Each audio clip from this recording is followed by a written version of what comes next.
Hello दोस्तों, सबको तो नमस्कार। बड़ों को प्रणाम, छोटों को आशीर्वाद। कैसे हैं आप लोग?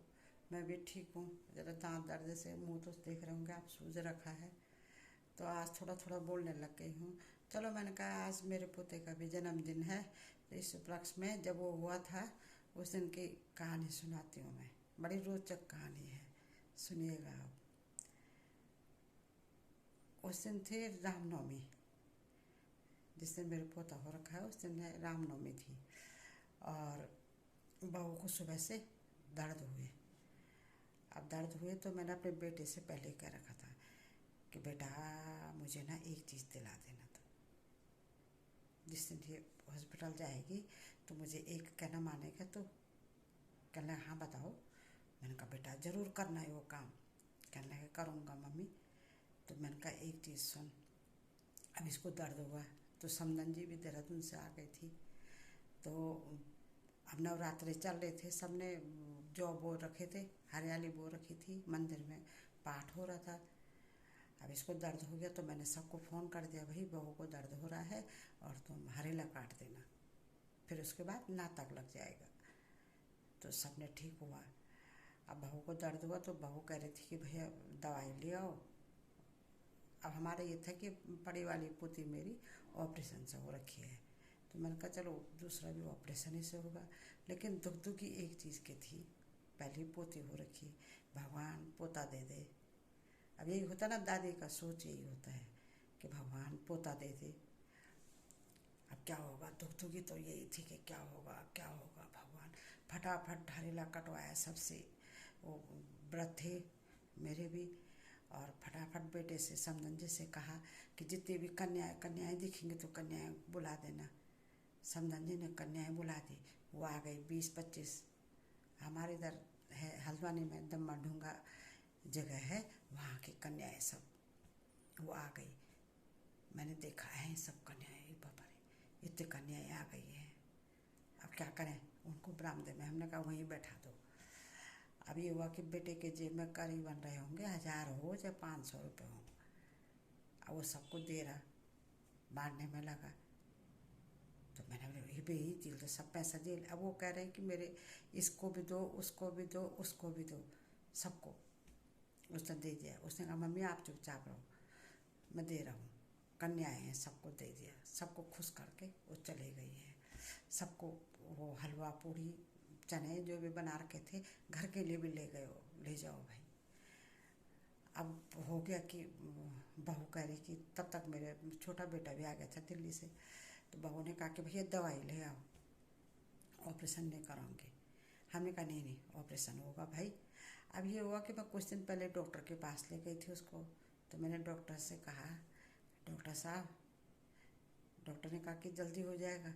मैंने कहा नवरात्रे लग रखे हैं, आप ना नवरात्रे की बात करना और मंगल के दिन आप हम रात में आएंगे, ऑपरेशन कर देना आप। डॉक्टर हंसी। डॉक्टर ने कहा है आपके कहने से होगा? मैंने कहा हाँ ऐसे ऐसे हो जाए। तो डॉक्टर ने कहा ये चीज़ वो जन्म का कोई वो नहीं कह सकते हैं। हम आ गए घर। अब ठीक मंगली को उसको दर्द भी हुआ और नवमी भी थी उस दिन, रामनवमी। अब दर्द हुआ तो ये गए हॉस्पिटल। तो मैंने बेटे से कहा था बेटा एक चीज़ ले आना। बेटे ने कहा क्या? मैंने कहा बेटा एक चीज़ कर दे आज। कहने लगे क्या? मैंने कहा मेरी मन की इच्छा पूरी कर दे। कहने लगे बिल्कुल कर दूंगा माँ। मैंने कहा एक बोतल ले आ। कहने पागल हो गई हो? मैंने कहा क्यों? मैंने कहा भाई जो भी बोलो। अब देखो कहते हैं ना कि पोता पोती सब एक समान, लड़की लड़का जो भी है, लेकिन फिर भी दादी लोगों का सोच होता ही है, हम लोगों का सोच तो है ही भाई। तो मैंने कहा भाई क्यों बोलो।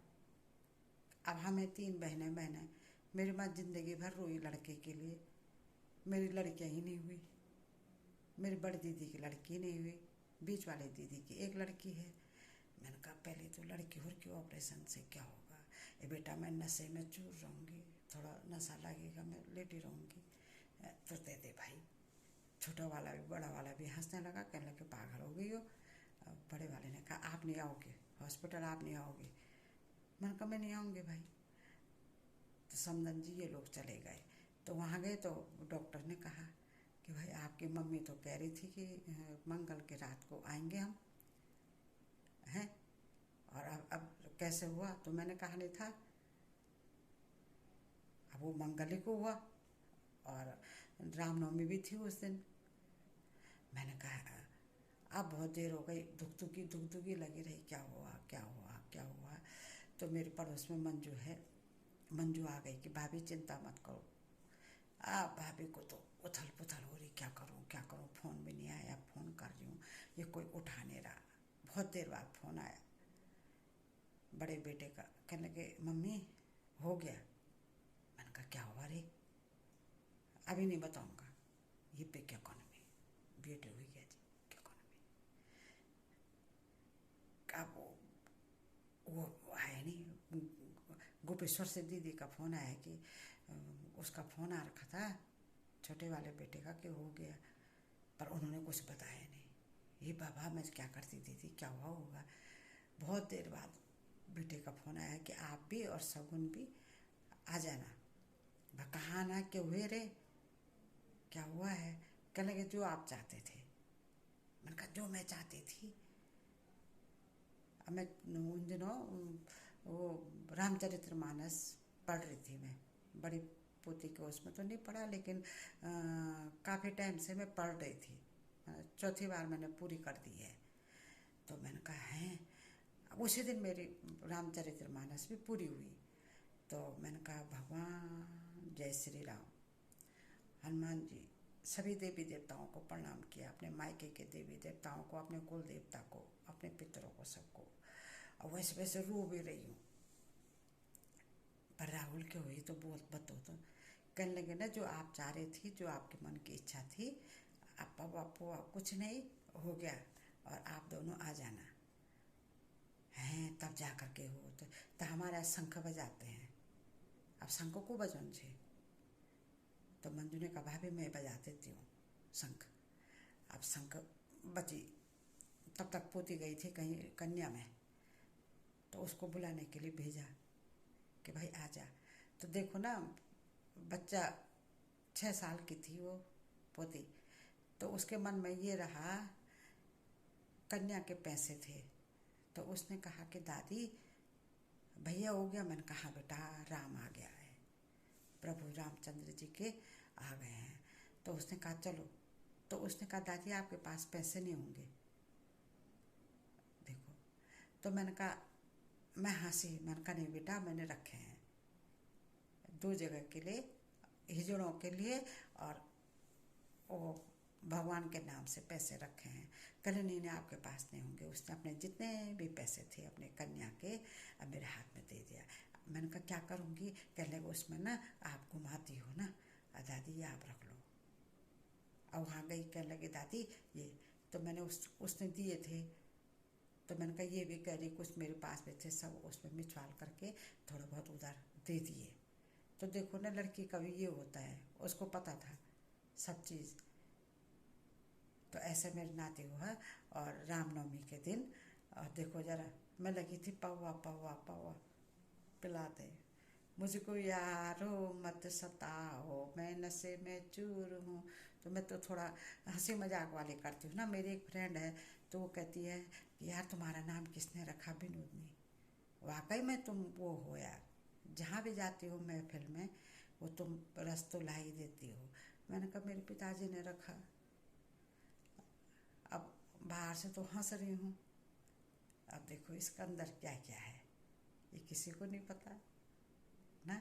तो आज मेरे पोते का जन्मदिन है, आप लोग सब आशीर्वाद देना और मंगलमय कामना करना, उसके दीर्घायु के लिए कामना करना, स्वस्थ रहे प्रसन्न रहे। सभी देवी देवताओं से कोटि कोटि प्रणाम। तो ये थी उस दिन की कथा। ऐसे ऐसे रही, मैं कब से लगी थी।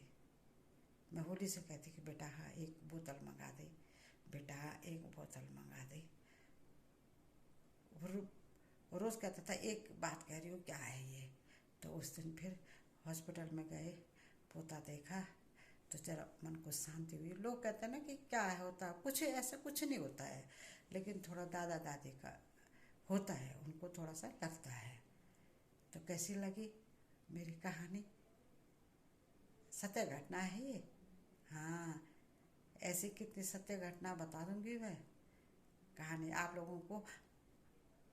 मैं भी हंसूंगी, आपको भी हंसाऊंगी। हंसते रहे, मुस्कुराते रहे। यही जिंदगी है, यही जिंदगी है। साथ में क्या ले जाना है? कुछ भी नहीं ले जाना ना साथ में। भैया ये है कि भैया वो था तो खूब हंसाता था। महफिल में जाते हैं तो क्या है, हम कार्टून थोड़ी नहीं है, लेकिन जो बात करेंगे ढंग के करेंगे ना। तो इसलिए सब दोस्तों हंसते रहे, मुस्कुराते रहें, खुश रहें और सब आशीर्वाद मेरे पोते को देते रहें। यही मेरी शुभकामना है। आप लोगों को भी दीर्घायु रखे और आप लोगों का आशीर्वाद मेरे नाती को, मेरे पोते को मिलता रहे। बहुत बहुत धन्यवाद। सबको मेरा बहुत बहुत प्रणाम। दोस्तों को मेरा नमस्कार और छोटों को ढेर सारा आशीर्वाद। खुश रहो, यही जिंदगी है। हाँ, ओके, बाय।